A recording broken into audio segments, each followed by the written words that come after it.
4, 5. Hi everybody, Brian Dossett speaking here. Some of you know me and some of you don't. But welcome to this lesson 20 on my Dossett specials.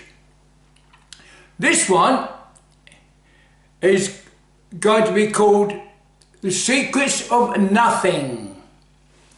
Yeah, I know it sounds a bit weird, but you'll understand what I mean as we go through it. You have to forgive me also because I've got a bit of a touch of a froggy throat here, so I'm going to have a job. And I've got me cup of tea just in case. So we're going to treat this quite sociable, nothing fancy. Now, if you have taken advantage of my other specials on YouTube, I hope you enjoyed them. Now, I intend to do more, much more, as the months go through. And at the moment, we're on lockdown, as you know, or getting to the end of it.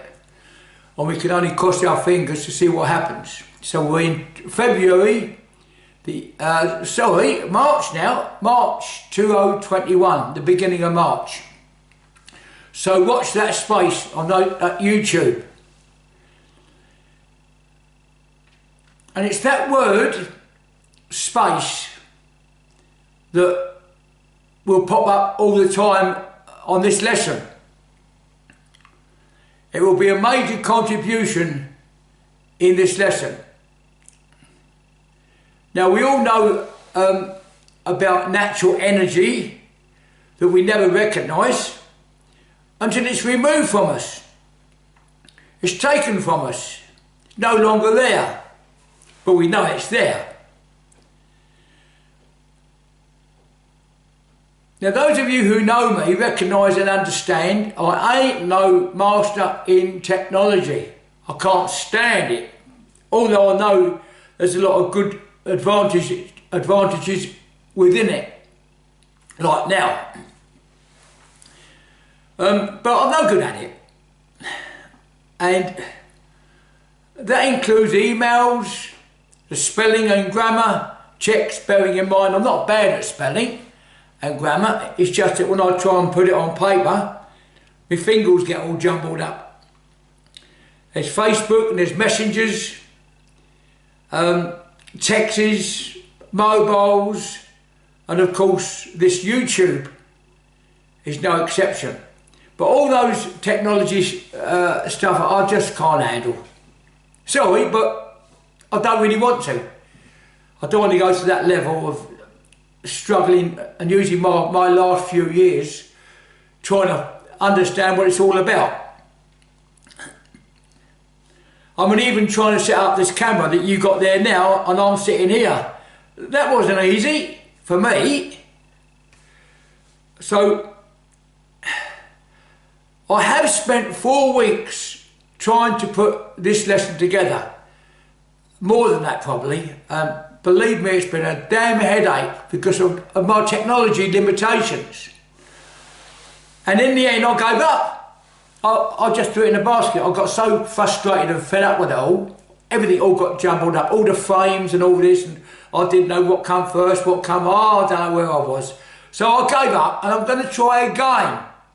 I'm not giving up that easy. But everything got so complicated. So I decided to start again. It was a damn inconvenience for both myself and the other person that I'm going to mention in a moment. And I did not need all that at this time. But I took it on the chin. I decided to treat that as a long warm-up. A warm-up experience, rather than give up. But this time, I intend to take my time, because this lesson will be the longest of all my lessons. It will be similar to reading a book, but like my garage lessons, it will go deeper, very deep, into something we all share but we do not understand, or don't recognise rather. We're going to take some of our inner thoughts and bring them to light. We're not going to push them under the carpet like we always do naturally without realising it.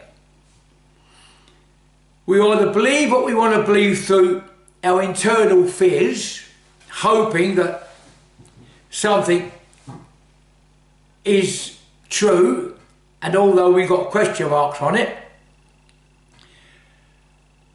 So we're not going to duck and dive, because that won't shake them off, because they are always there, always have been. Yes, I will make mistakes, and I sometimes will repeat myself, but that's me being me. Some of you like Brian Dossett, some of you don't. I don't really care. I am me, and you've got to take me as I am. And those special lessons is all about what I teach.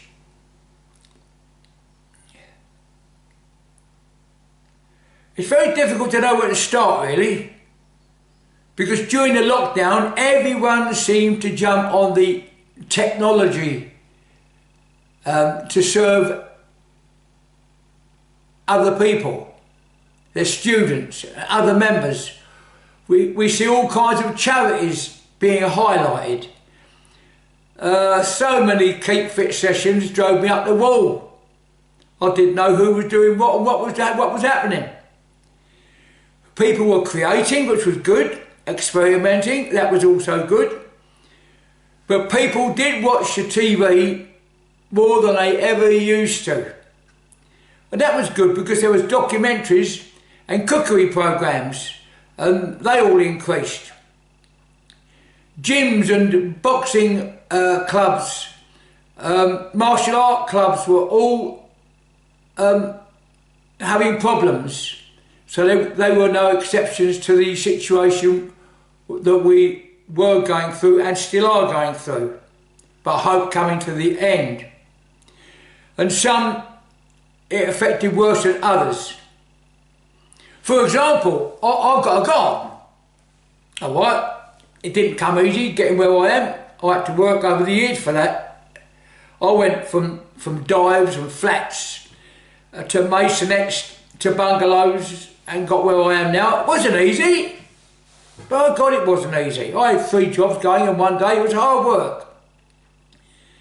But I've got a garden, so I really felt sorry for those people that were living in flats. And especially the people that had no flats to live in, living on the streets. Those scenes break my heart. So how can I do my bit? How can I do my bit? Well, although I am a martial art instructor and I'm a founder member of different organisations, again, that's took years. But being a martial art instructor, I'm 81, so I have had over 60 years in the martial arts and combat ways and other sports. I've got 5 grown-up kids, 18 grandkids, approximately 30 great-grandchildren, and so I think I know a little bit, and also I might be a great-granddad soon. I think I said that right, great-granddad, you know what I mean. So I think I know a little bit about what has been and what is going on our planet, which is what this lesson is all about. And the realities, the reality issues that we all have to cope with on this planet. Some are better than others. Some have got better advantages than others. Some work for those advantages, not given to them. Understand that bit. A lot of people say, oh, he's all right, he's got this, he's got that. But what did they have to do to get it? Because there's a lot of people that work damn hard and get very little, and there are people that don't work at all and get a lot. You know what I mean by that. I don't know whether you might be one of them. Whoa! I'm saying all that, I'm a complete novice with that technology. I ain't bad at emails, and I'll dabble with the Facebook. I've got no idea how to use a mobile phone, even now. In actual fact, when YouTube came out, and this is not a joke, I thought it was some kind of a new London underground station. It's true. And yeah, we have a bit of laugh about that because I don't mind people taking the mic out of me. I like to give some back as well. But I don't mind. We have a laugh about that. But it's true. But a bit of fun makes the world go round, doesn't it? So I will try to put a bit of fun in this lesson as best as I can, because sometimes it gets very, very deep, very, very serious, and may upset a few people, disturb a few people's way of life, but there's no intentions in doing any harm. Having no idea about internet, or very little about internet, it was suggested that I share myself on internet like everybody else was.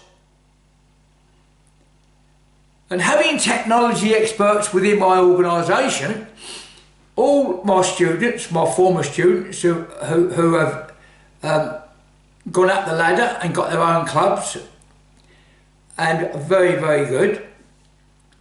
One of those volunteered his services, and that was Anthony Cairns. I used to say Cairns, and he had to go at me because I've been saying his name wrong for all these years. It's Cairns, Anthony Cairns. Sorry, Anthony, love you. Anyway, Anthony is who he is, and not only a friend of mine, as many are, he's a martial artist in his own rights. And he's also the MASS, the Martial Art All Stars. That's a big organisation that I founded. I'm not the best in it, I'm just the founder of it. But I founded it, and he is the communication manager of MAAS. Now he also holds records in the Guinness Book of Records, which I suggested that he put on my YouTube, because it's all about, or related to the material that I put on, and his stuff will support what I put on. So I might be the founder of the MAAS, the Martial Art All Stars, but the YouTube is managed by expert martial artists and professionals in their own right, and he is one of them. And they're also professional in their own domestic fields as well, in their own work. So I know MASS, M-A-A-S, is in good hands. And my YouTube will be controlled by Anthony Cairns. It will be a YouTube which I understand will have two sections. One will be the Brian Dossett specials. This is part of that. This is lesson 20. So there's 19 more for you to play with at the moment, and more to come. And those lessons do not just relate to martial arts, they also relate to other subjects, such as breathing, massage. I've even got one for the kids, I think it's lesson 10, about the food they eat, and the young parents also.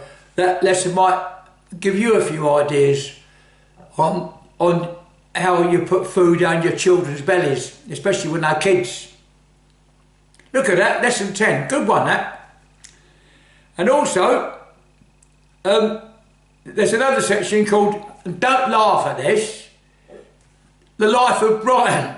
Yeah, I know there's a film about that and all that, but I'm not copying that. This is just a life of Brian Dossett. And there are mixtures of bits and pieces about me. A bit of fun in there as well. Quite a lot of clippings. Stuff that we found over the years that Anthony felt that should go on it. So it's not really looking for a scrapbook really. An old scrapbook or some old photographs. It's all it is. But it's about me. It's all about the past. It's my junior, my youth and my adult days. And the fights I used to have quite a few fights. I don't mean, well, I had fights in the street, but they weren't filmed. But I had a few fights with a lot of people always younger than me. I could never find anybody my age, I don't know why. So I had to pick somebody younger than me, so that was quite hard to keep fighting younger guys. But I've done it, and that's on record. But there's also me as a family man rather than a martial artist. So you can take what may interest you on those ones. In some scenes, of course, you may think that I'm a bit silly. But silly don't make me stupid. So I don't mind being silly. If I'm silly, it makes you happy, great. That's what I want, make people happy. You may be a rival of mine, but I've got no issues with that at all. Because most of my rivals are friends anyway, so although you might be rivals of mine, you're friends of mine as well, you know what I mean. Because competition between us is very healthy, as long as we do it in a professional and mature manner and help each other, which we do. Not many understand that bit. They treat their rivals as enemies. Well, my rivals are not my enemies.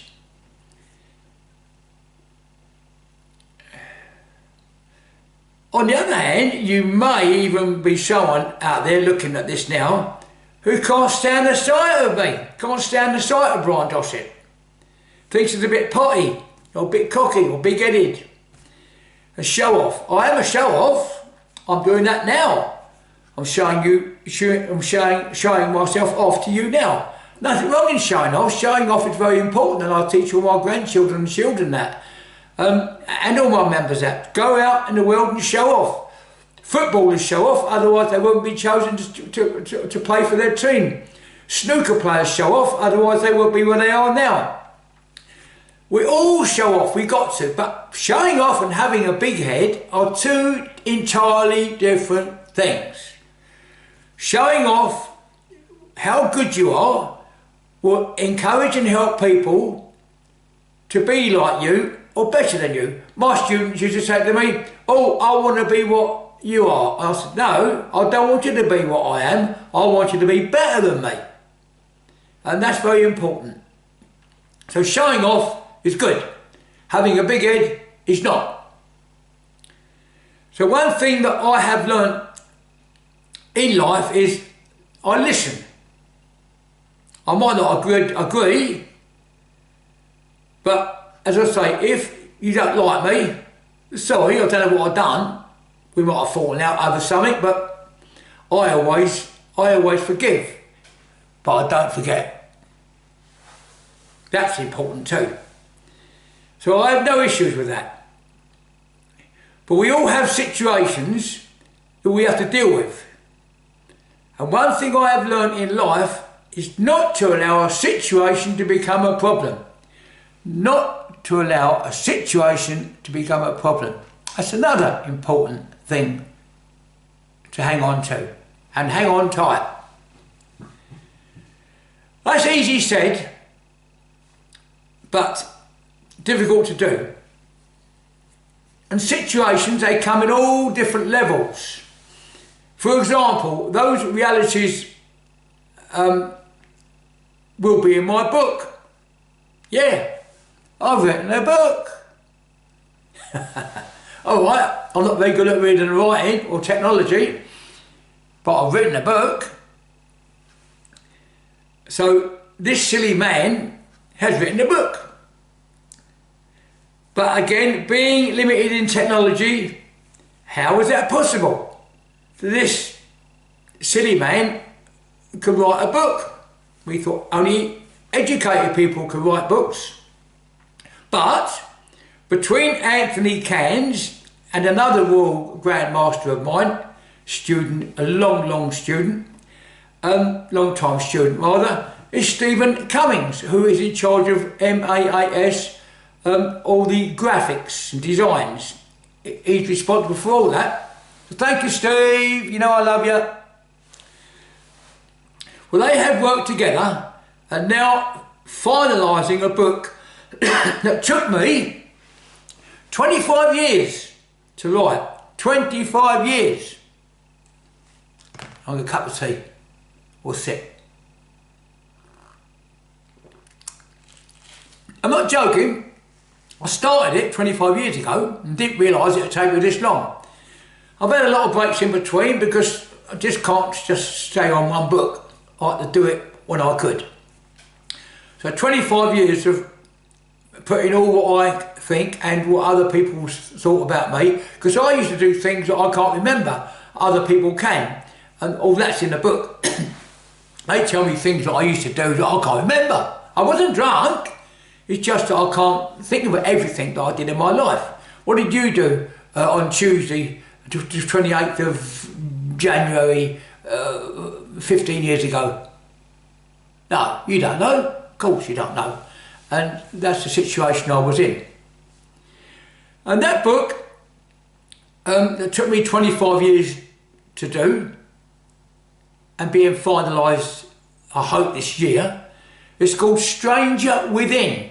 Not a bad title, I made that up. Because that's what I have been. As I say, I'm a daddy of 5 and a granddaddy and a great-granddaddy and soon to be a great-great-granddaddy. Big family, and I feel that I've been a stranger within all my seedlings. They know me as who I am, but I don't really know them. And the same thing with all my martial art years. There's loads of people that I know, thousands, maybe millions, that know me, but I don't know them. I haven't really got to know them. I knew them when I was kids and I was taught up and I was teaching them and all that, and now some of those are nannies and granddads themselves. Some of them are sadly gone, but I didn't really know them. I only knew them at that particular time, those few years we were with, and do remember them. Tony Newman was one of them, and he's a granddad now. Most of you in the martial art and the fighting game know Tony, and he was one of my kid youth club members when he was 15. Naughty boy, very naughty boy, and I had to sort him out, but he's grown up to be his own person. Lovely. Love you, Tone. Anyway, in that book I pull no punches. And it relates to the whole of my life, including the martial arts stuff. There's a lot of my personal stuff in there, the changes I had in life, the upsets, the joys, the laughter. I was being on my deathbed twice and got over that. I used to be a Catholic and I had the last sacraments. The old priest come along and give me all those signs, which we're going to come into later, funny enough. But I said, no, he's not taking me yet, and here I am now. So that's just one part of the book, and also a little bit of bits and pieces on my YouTube. There's loads and loads of good and bad stuff in that book, and that goes back to the 1940s, early 40s. And up to this day, and it's quite interesting, I think anyway. Somebody suggested in Los Angeles that I should consider making a film of it on one of them true movies, because it is true. Everything in that book is true, and I pull no punches. But that's the real story of Brian, the life of Brian. So I was not sure what section to put this lesson in. This lesson we're doing now, what part of the YouTube section that Anthony Cairns has created, the Brian Dossett specials, or the life of Brian. I wasn't sure about what to do. So Anthony suggested, well, as it's like a short book, we've got to treat it like a book. It's a lesson. Although it's long and should be treated like a book, please do that. Otherwise you'll get bored. It should be one of the Dossett specials. But don't forget, you can use your pause button or your stop button, or even your delete button if you want to, but please don't do that, because otherwise I'll be end up talking to myself or talking to that bit of camera there. So use your pause button and stop button like you would a book page. Let's find a book. I can't find a book now. Well, you know what I mean, don't you? You open a book, you're reading it, and then you have to stop. You put your marker in there, and you close your book up and put it down. Do what you have to do, come back, open up your marker and continue. Treat this lesson like that. That would help me, because I have to. I'm going to have a few breaks and make these chapters. I think this is chapter 1, but I'm not sure. But forget about the chapters, just read it as a book. Anyway, it will go deeper, very deep, into situations, probably deeper than you may have ever gone before on this subject. A subject that we all learn at school, in our religious scripture lessons and all that kind of thing, and how life began and all that. Now you may want to give up halfway. I gave up, don't forget, and started again. So I do understand that you going through those feelings. But that will mean that you're still working, you're still wearing your blinkers. Can't see that way, can't see that way, you're just looking straight. So, if you are wearing your blinkers, you have to remove them. To open your mind, allow your mind to open. So here it is. This is lesson 20. So, let's imagine we're going on a long fishing trip, a hunting exhibition. At the end, we all know what happens sometimes when you're fishing. You spend all day and catch nothing. So at the end, we might not catch anything. In one of the scriptures, it's got down, seek and ye shall find. Seek and ye shall find. But if we do find anything, it may not want or be what we want it to be. But that's life. And that's what you're living now and I'm living now. You can't duck and dive from it. You can try.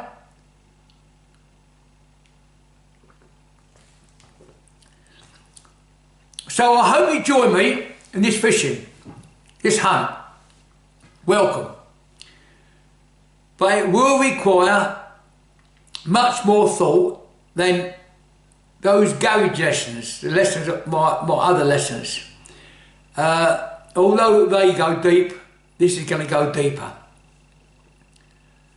And in those garage lessons, I've got no, I've kept away from martial arts, and although it's about martial arts and other things, I'll wear no martial art dress procedure, no gis, no suits, no belts, just normal clothing in an untidy garage, as you will notice. In some cases I have to use a room in my home because it's damn cold out there during those winter months.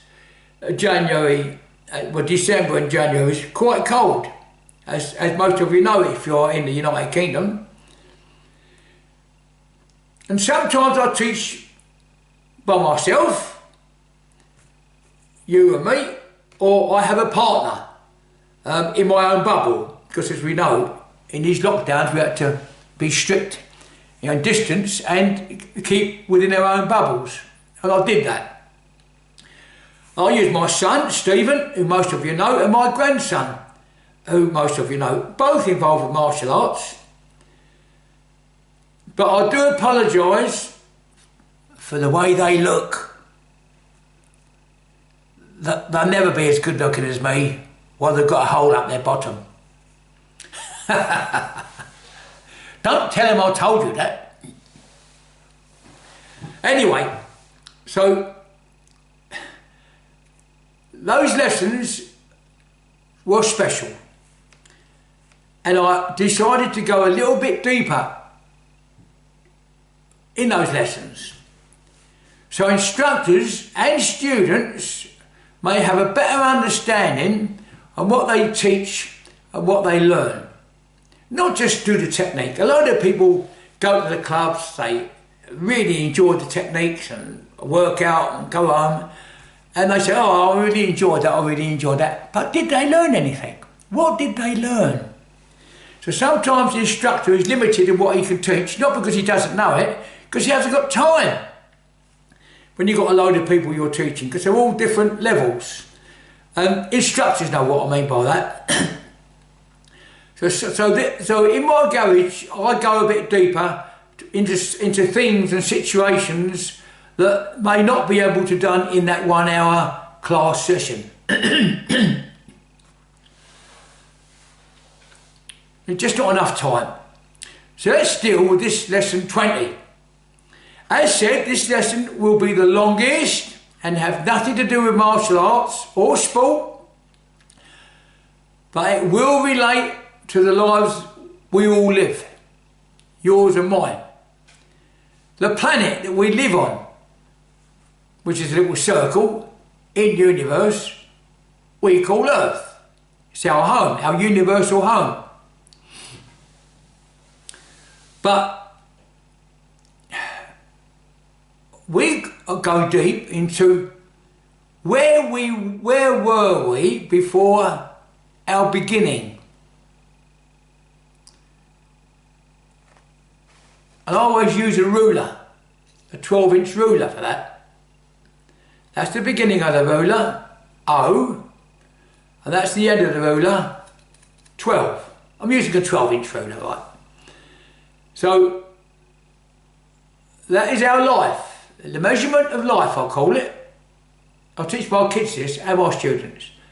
Where was we before we entered the ruler? Where were we before the beginning? And then, of course, there's the end. Every end has a beginning.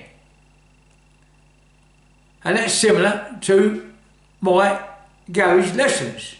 Going deeper than you might not have gone before in what you learn, what you teach, what you know. But as Anthony says, that you will need breaks, because we're going to go on a long fishing trip, and that's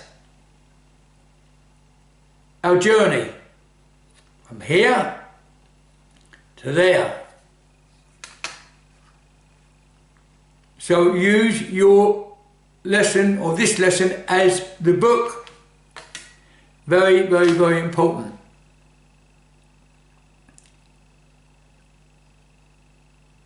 I hope you know what I mean, because I said to you that I may repeat myself, and that's a book. When you come to a little boring patch or something else you have to deal with, mark where you was, close it up, put it away, come back and go for it again. But the thing is, you have to remember what you read. Sometimes we can't. That's why I will give you reminders. I'll repeat myself just to make sure. Just a little reminder, oh, don't forget that bit, don't forget that bit. But we have to rewind back in time. Go into areas that may disturb people, upset people, annoy people, and even bore you. But it will make you review yourself. Self-assessment, I'll call it. Examine you. Not examine other people, have a look at yourself. It's quite easy for us to criticise other people, but how about criticising yourself and being honest with yourself? People don't like that. People don't like looking at themselves in many, many situations because of what they've done or what they think and what they're going to do. So let's imagine, or because we've got to use our imaginations, we must allow our imaginations to start to run wild and go with the flow. In some cases, you may feel both Dorset and yourself are having mental issues. Yeah, you might think you're going mad or potty, and you might think what I say is mad and potty and stupid. Okay, no problem in thinking that, but you've got to justify your thoughts. Justify why you think what you think. Because sometimes having a mental issue like that might be beneficial. So be warned. You will go not only to your beginning, to understand your beginning, but where we may go at the end of our lives. No skipping, no cutting corners, no ducking or diving from those difficult situations, those difficult periods. Because believe me, you will be tempted to jump off and go back home.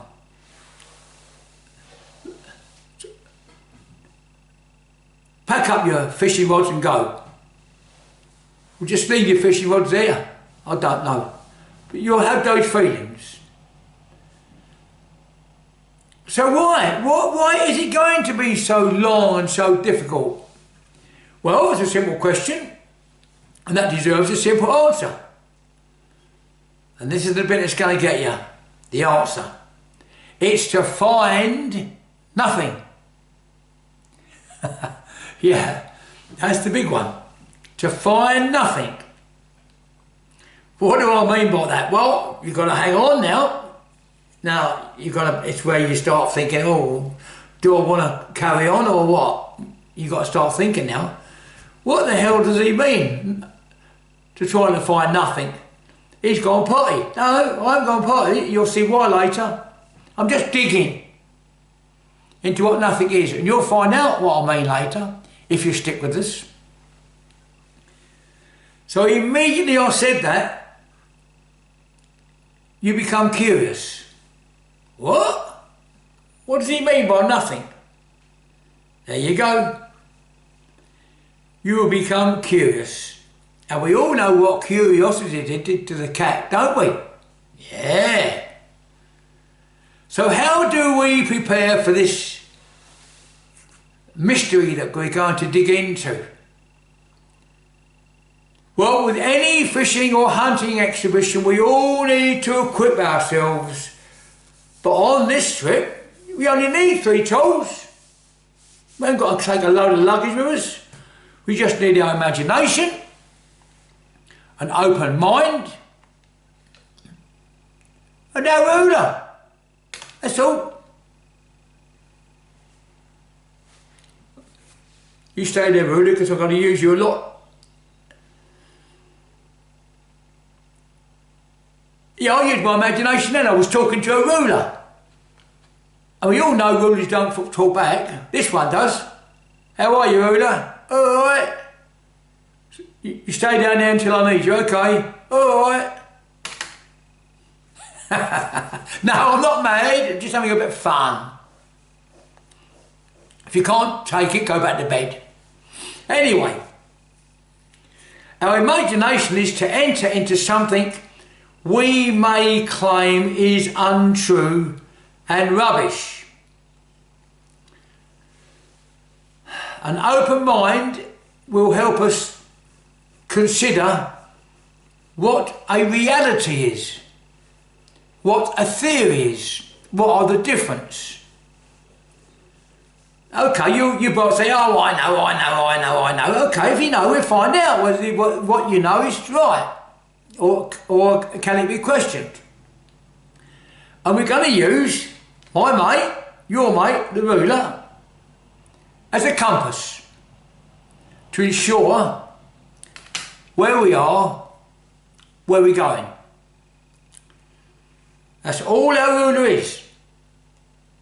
A simple, cheap piece of material that's going to be our guide and very important to us on our trip.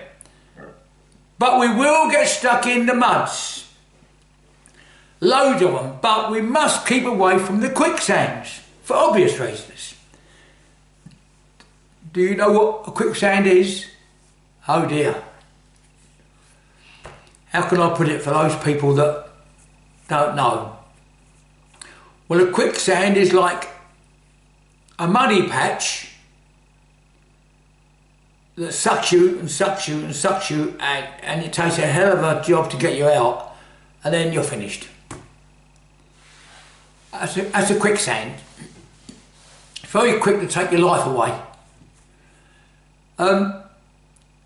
Getting stuck in the mud is, get stuck in the mud, we can pull you out. Your boot might be left in there, but at least you're out and you can get another pair of boots. So that's the difference. That's the only example I can really give you, a Brian Dossett example. So here we go, we're going to start to begin, or prepare for the beginning for lesson 20. That's why it's long. Every end must have a beginning, but it's where we were before that beginning. Where were we before we jumped on? And the end, is that the end, or is it another beginning at the end? Is there another beginning here? Is it the end or another beginning? No, I'm not going mad. I'm just putting it to you. Do you know the answers? So every beginning has an end. That's what we're fishing for. That's what we're hunting for. And guess what? You know, we're all cousins. You and I are cousins. Hello, cousin. We are related. You and I are related. How? Well, at least somebody starting here, the very first beginning. And then that somebody had us. So loads of beginnings start here. And they were our ancestors, but we are cousins, we are related. So hello, cousin. So our ancestors have the same issues as we have now. They had exactly the same issues. They must have thought what we're thinking now. It's a reality. That is a reality, I think, I would say, because we're here. We had to come from somewhere, so that's a reality, because we can see each other. But it's a reality we may have forgotten or not recognised. But it's important to know because it's all the part of this lesson, this fishing trip. Whatever size, whatever colour or disability, male or female, whatever we may be, whoever we are, We are related. We are cousins. And our cousins go back, right back to those stories of old. The people that put all the recordings down that we have to write, that we read at school, and other people have read at school. Generations have read. People have reckon they witness things and they put it down in writing and we read it. So we've got to go back to the stories of old, and I mean old, not a couple of 100 years ago, but billions, trillions of years ago. What were their first beginnings? We know our first beginnings because we come from our parents. We know their beginnings, they come from their grandparents. And go right back. How far do we go back? We're coming to that. Where is the answer? And we still use the chicken and the egg to play with, to try to find the answer. What comes first, the chicken or the egg? It's a mystery. And it's a mystery of many mysteries that we're going to hunt for, fish for. What we base our beliefs on. What do we believe? What do we understand as individuals? What are our wants and our needs? Because that's what it means, that's what it boils down to. Our beliefs boil down to what we want and what we need. Another two things we'll be fishing for. So there's a lot of fishing to do, isn't there? Or do we live on what we hope? We hope what we believe is right. And yes, we will touch on very sensitive areas, like I said before, that disturb and upset a few of you.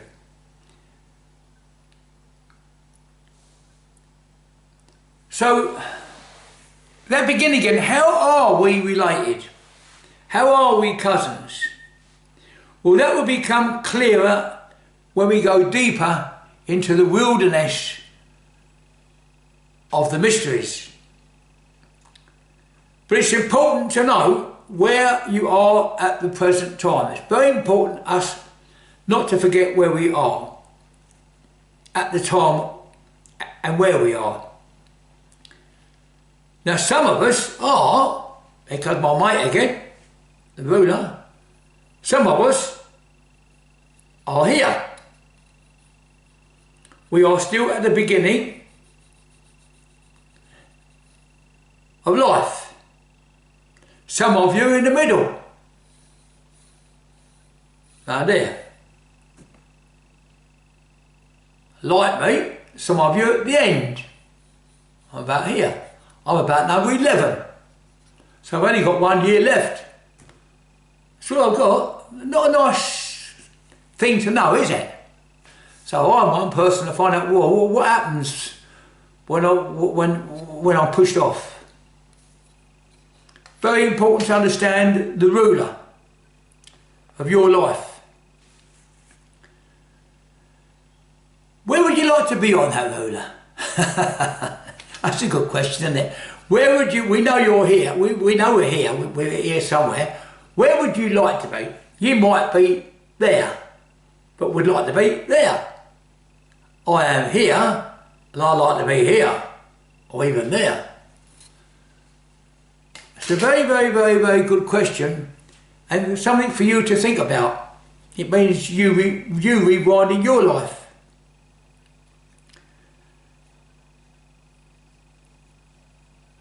Again, that's why this lesson is going to be long, and the longest. Because we are all on different parts of that ruler. But before I go any further, let's get one thing clear. Very clear. Whatever this lesson contains, or whatever you hear me say, is not necessarily what I believe. It's there for each of us to explore within ourselves. Come to our own conclusion, like a ruler, a beginning, a middle, and an end. As said, it's not the beginning or the end we are hunting for. It's what come before the beginning. And what will the end be of that beginning? We must all recognise some of us get pushed off whilst we travel. In other words, I'll fetch my mate back again. Sorry pal, but I told you I'll be using you. We start here and finish here. But sometimes we get pushed off in the middle, don't we? What do I mean by that? Well, we have injuries, sickness, accidents, our quality of life changes, and we all reach, or some of us reach, an early ending. I hope to reach mine when I'm 100, or even over that. But it has been written that some of our ancestors live up to more than 150 years old. I don't know how true that is, but this is what some people claim. So it's all a part of our fishing and hunting exhibition. So we need our thinking caps on. We do need our thinking caps on and learn together. But one thing for sure, we are born fighters because we fight to push ourselves out of our mother's womb, and she fights to push us out of the womb. We fight to survive. So we're pushed on to a beginning. We fight to survive. We fight to get on. We fight to survive, and even at the end, we fight to stop going off. But we all do know, no matter how clever we might be, the winner will always be the end. We can't duck and dive from that one. Death will be the winner. Not a very nice thought, is it really? But it's what we've got to deal with.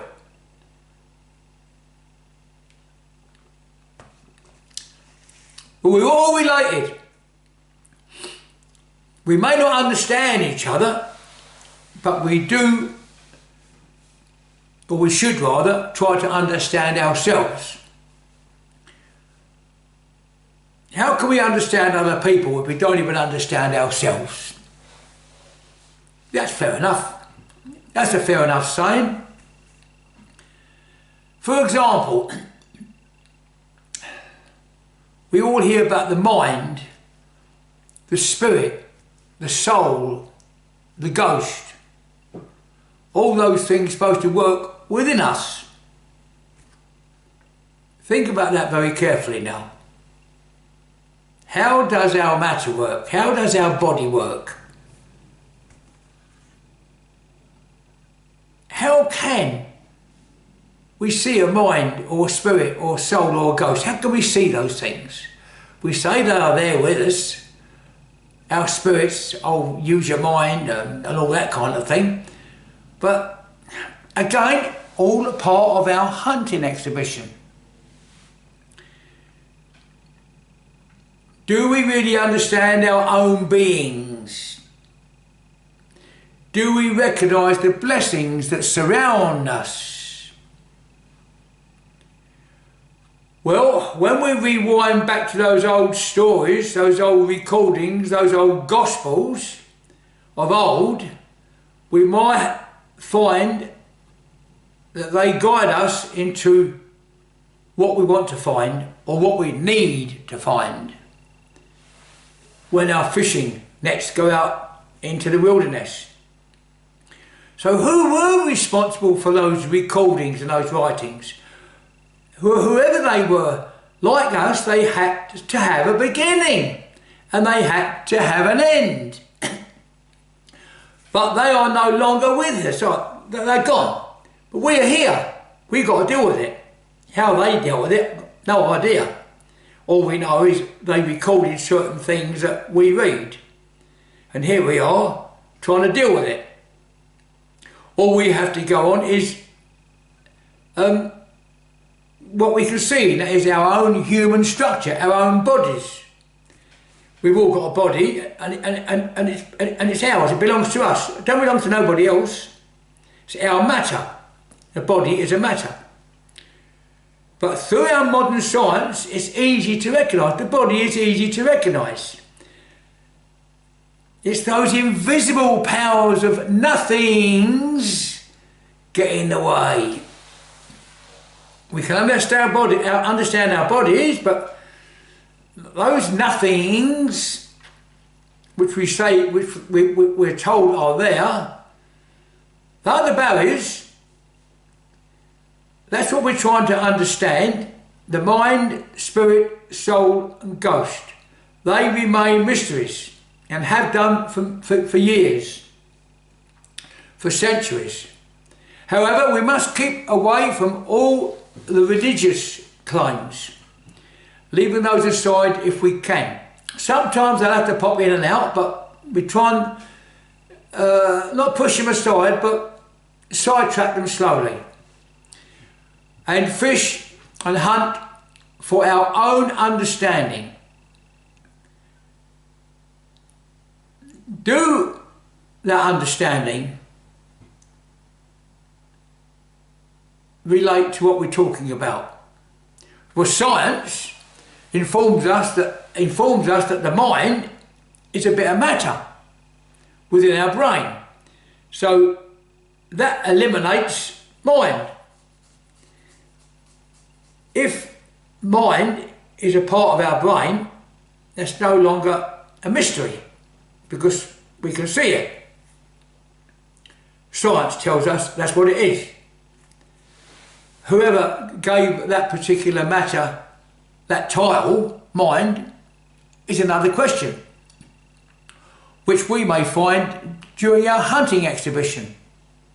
So that just now leaves us with a spirit, a soul and a ghost. Where do they reside? Where do they live?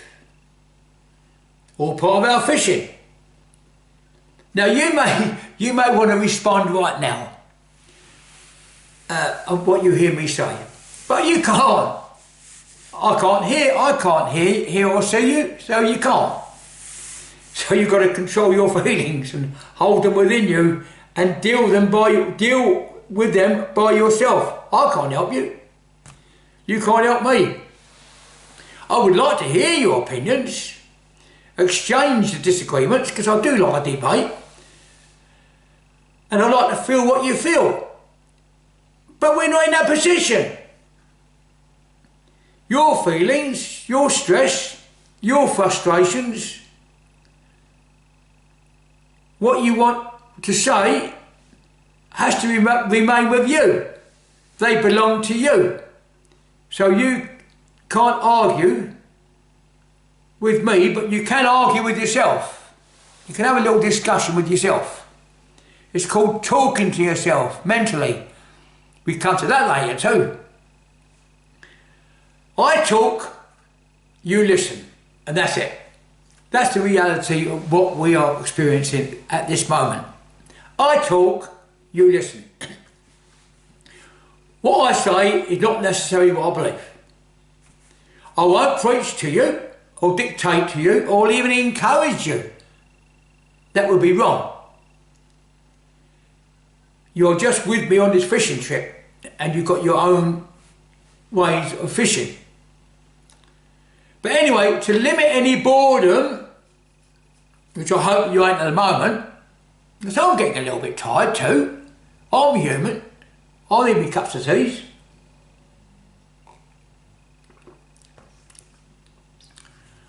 I will try to limit the boredom by sneaking in a little part of Brian Dossett, sneaking in a bit of me. when I can, where I can. So if my humour offends anyone, that's not my intentions. But it's important for you to understand much what you hear. Everything you hear, or the majority of stuff you hear, also relates to the discussions I had and what discussions I had with other people. All this stuff that I've gathered together for you to hear is from experts with their own knowledge and their own wisdom. All different kinds of experts in their own rights. In fact, some were and still are friends of mine. Their views, their opinions, their questions are what they had to deal with. They went fishing too, in their own little ways. They did their own private fishing and hunting, like we are now. And I was lucky because they shared their thoughts with me. So who were they? Who were these experts who were experts in their own fields?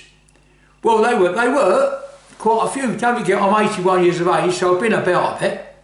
I've met quite a lot of people, including scientists, philosophers, teachers, college and university masters, doctors and surgeons, priests, reverends, vicars, ministers, padres, and they all practice different religions and different ways of life, different faiths, different beliefs.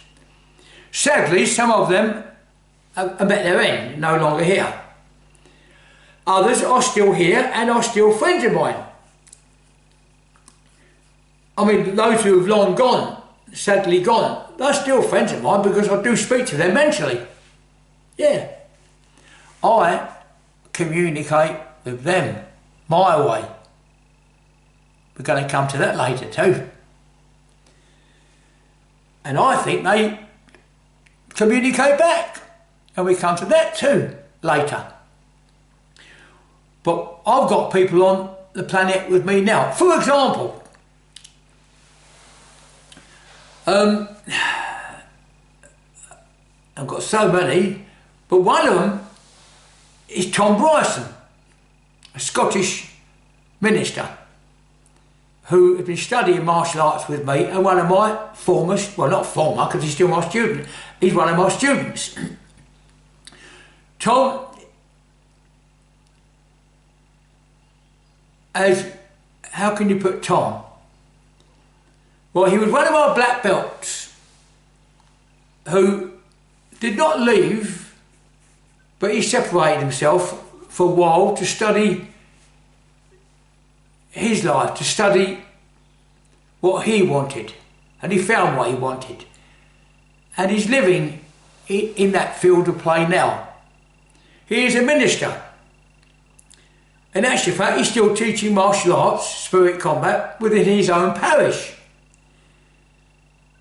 In fact, when my end comes, when I'm finished, when I reach the end, Tom will be the minister to my end. I have arranged for Tom Bryson, to come and help me jump off number 12. He will be at my funeral. Yes, I know that sounds weird and it's the kind of thing that you don't want to hear, but it's a fact and it will come, it will hit us all, and if we don't deal with it now and let other people deal with it, maybe the people that we allow to deal with it can't deal with it because they're not in a position to do it, so we've left them in a mess. Think about that. I haven't done that. I've arranged my own funeral, and my wife has too. Yes, it sounds weird, but it's a responsibility for all of us to ensure when our end comes, we do not leave a financial bearing to our loved ones. And I've seen that done quite a lot, even with my own family.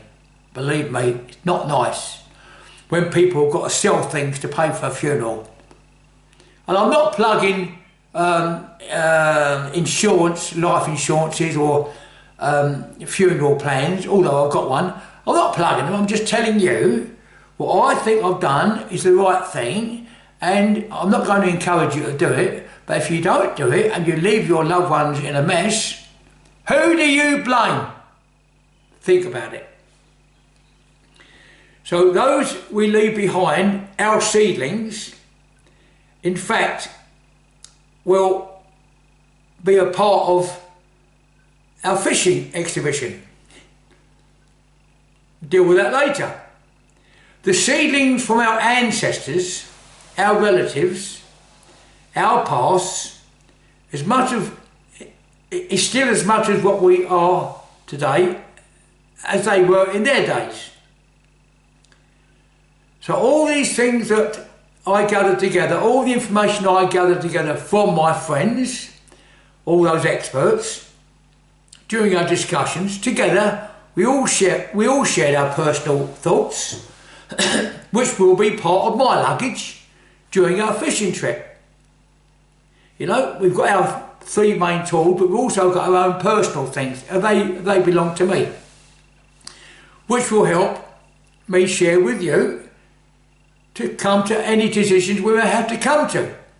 In fact, one of the questions I need to find out is how I will be made accountable for how I live my life on that ruler.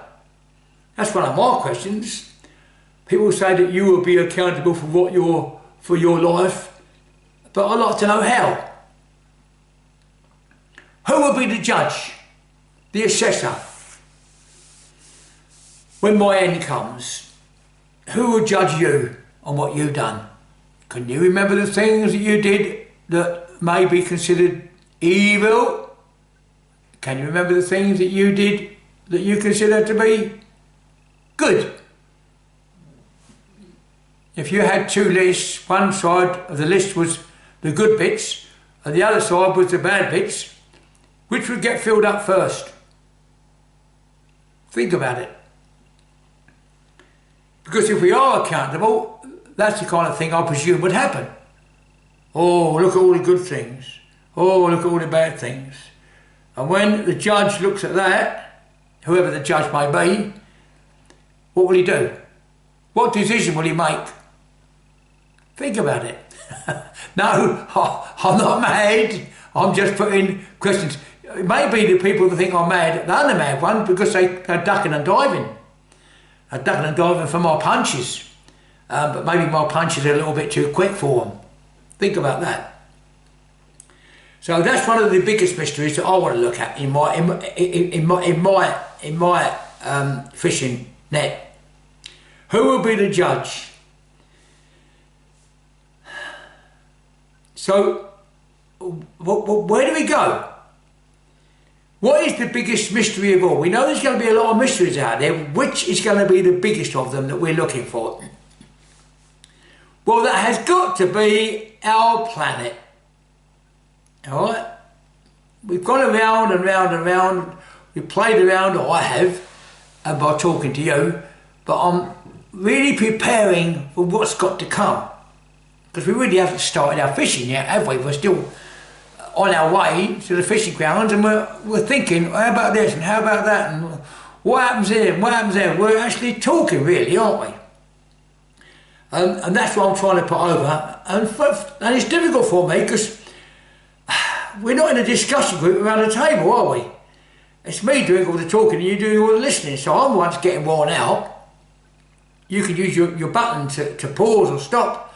Don't terminate me, don't delete me. I'll find out. I'll tell you why later. So it has to be on a planet that we live on. Since our birth, our star,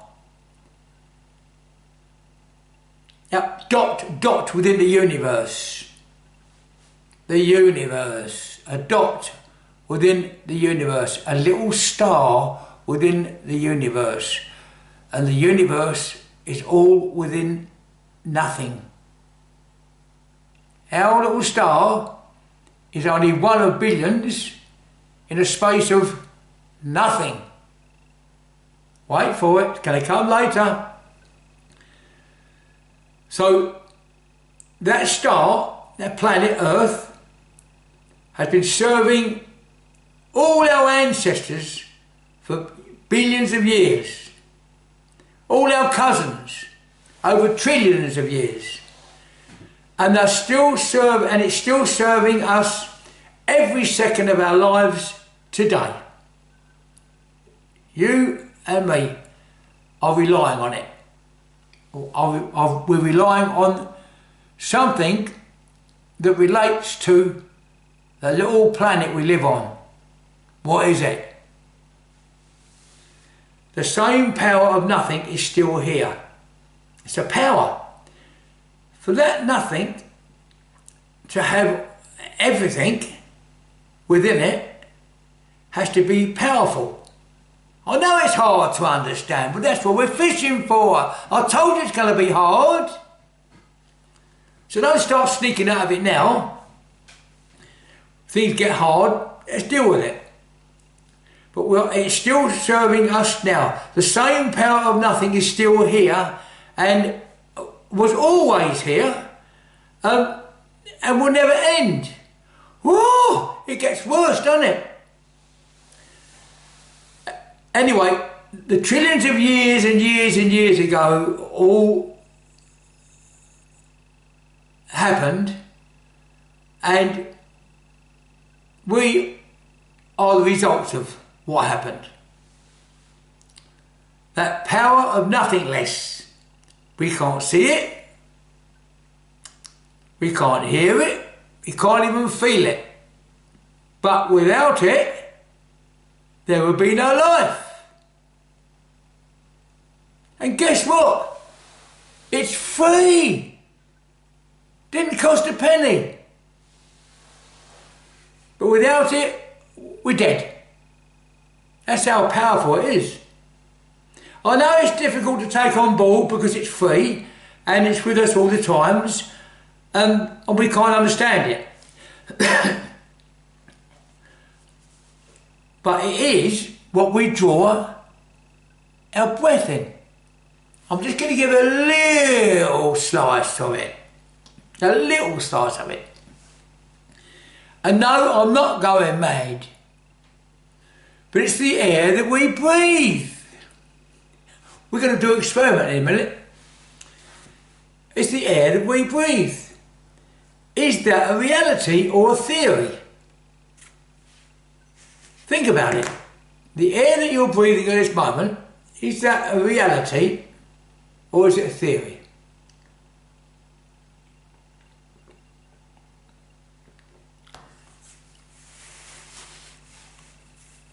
No? Hard, isn't it? Not easy.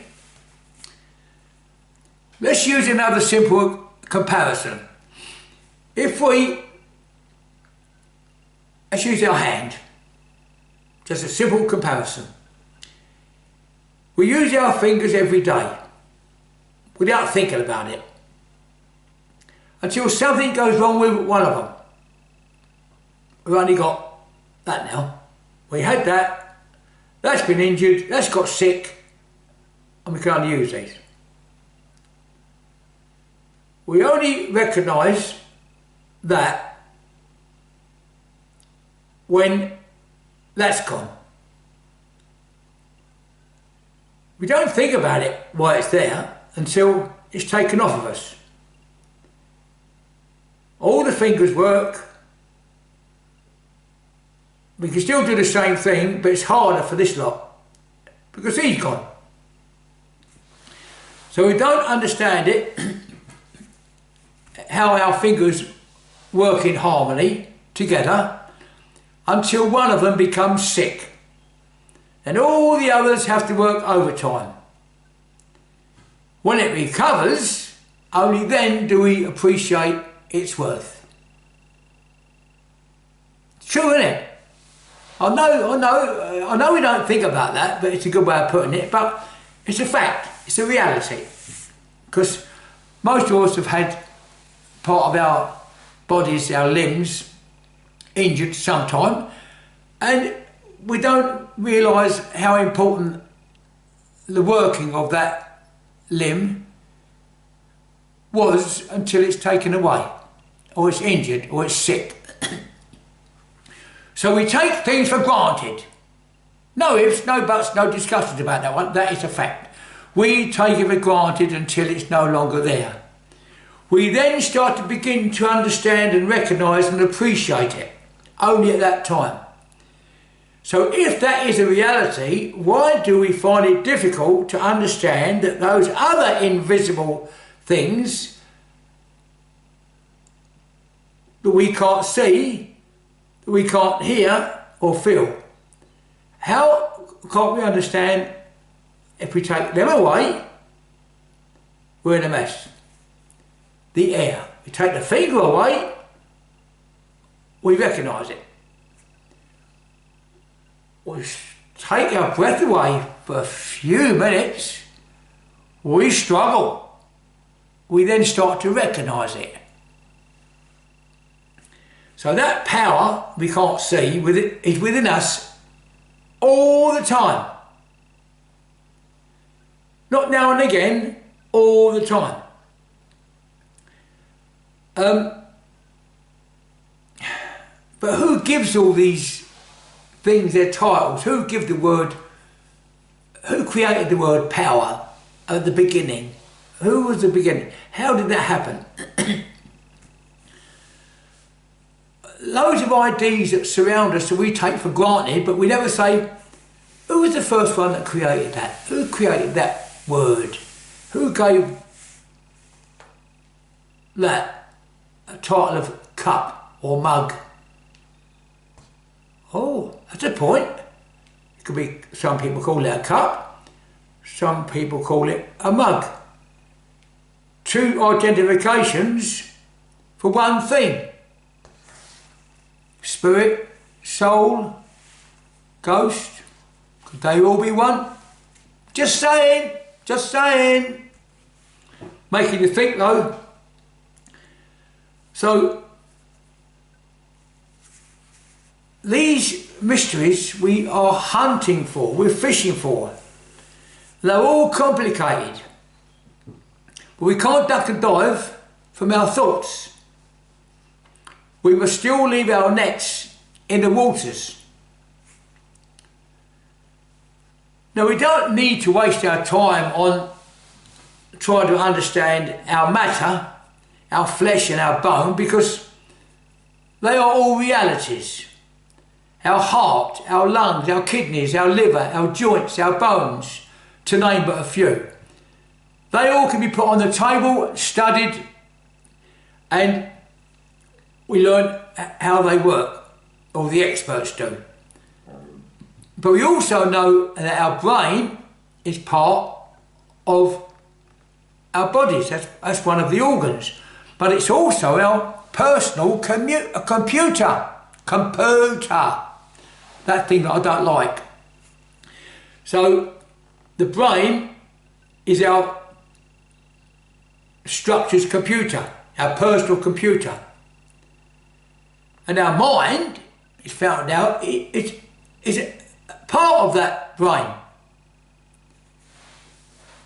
But how can the medical experts put a spirit, a soul and a ghost on the table to be examined? They can't. I don't think anyway. When they put the brain on there, they found out there's a little thing in there called a mind. So we know the mind is there, but how can they find the spirit, the soul and the ghost? So that leaves that question to people like you and me to organise our own fishing trips, which we're doing now. And our ancestors probably had the same thing, had the same problem. They went fishing. They recorded what they claimed they witnessed. That means they see what they recorded. Or did they? We only know what we read. But who were these witnesses who said that they see what they said they see? Who were those people responsible for putting the words on paper those many years ago? And I mean trillions of years ago. It's another mystery. But, like two identifications for one item, the spirit, soul and ghost, are they different or all one? We come to the words that those people put together on paper.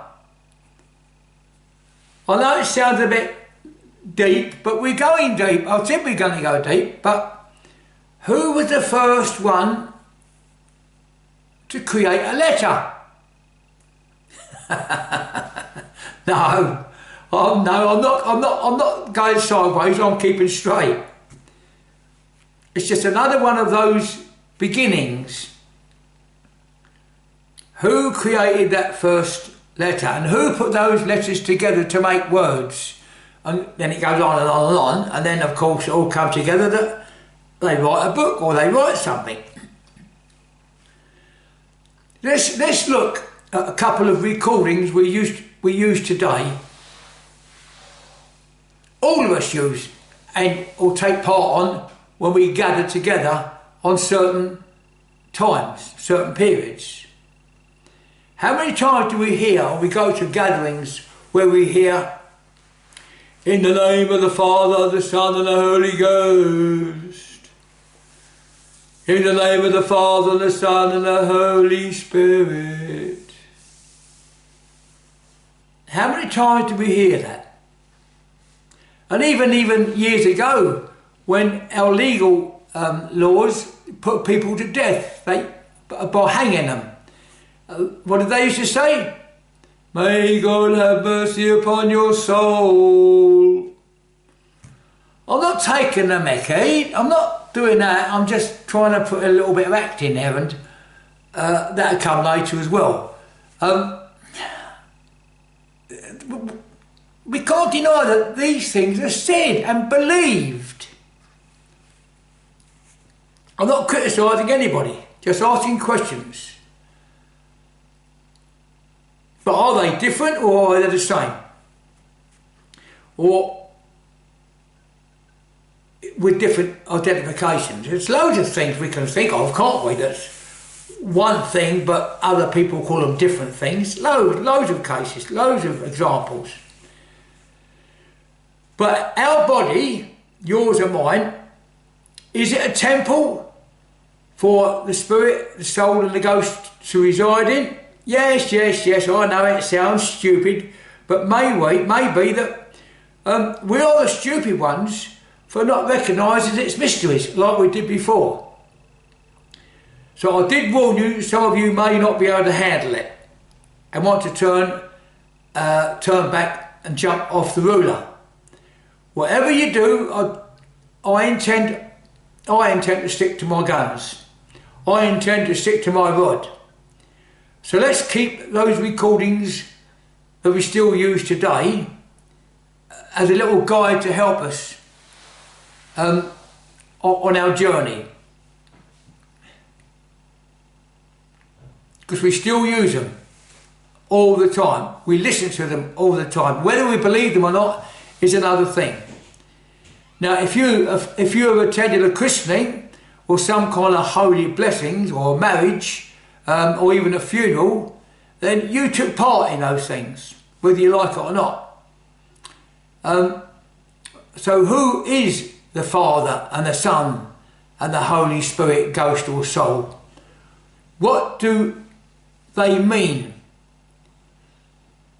The answer may be beyond our understanding and our intelligence. I don't really know. But we may not understand what we hear. We have to go back as far as our understandings, our intelligence can take us. So that's where we're going to go on our hunting. So have a little think about what I've said. Give yourself time to think.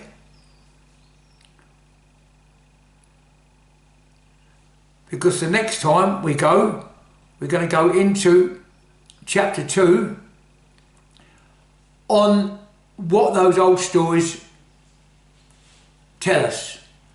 What do we believe that we can deal with?